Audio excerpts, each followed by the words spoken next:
दर्शक बंधु न्यूज ओडिया को आपण मानक स्वागत। एक बड़ खबर जोटा कि 15 वर्ष पुराना गाड़ी को पेट्रोल ना माने पेट्रोल आउ मिलिबो नाही। आज्ञा कथाटी अजब लगे कथाटी एकदम सत।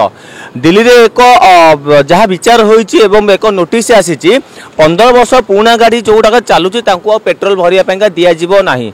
एक प्रकार नियम जारी करछन्ती दिल्ली सरकार। कहीं दिल्ली जो परी भाव में प्रदूषण बढ़ुची ए प्रदूषण को रोक करिया पई का 15 वर्ष गाड़ी आउ सेठा चली परिबोनी। कहीं आपण माने विगत दिन में देखिथिबे दिल्ली ही सबुठू प्रदूषण एक नंबर थिला एवं एक नंबर अच्छी मध्य जहाँ कि गाड़ी जो टाइप रो धुआं निष्कासित होउची एवं मोटा अंकर एक प्रकार चदर पड़ी ला टाइप रो एक प्रकार पूरा धुआंमय हो जाउची एवं गाड़ी तिक संपूर्ण भाव ठप हो जाउची चलाचल। 2 दिन 3 दिन मध्य स्कूल मध्य बंद रोची। ताकू आखि दृष्टि रखी दिल्ली सरकार एक कड़ा पदक्षेप नहीं जहाँ कि 15 वर्षर पुराना गाड़ी होते कौन पेट्रोल पंप रे पेट्रोल आउ भरिया दिया जीवो नाही। एवं तांकर नीति नियम को केउपरि भाव में अवलंबन करछन्ती अन्य स्टेट माने ताहा आगु को देखा बाकी रहिला। भुवनेश्वर विकास मराण सहित cameraman Ribu news are Odisha.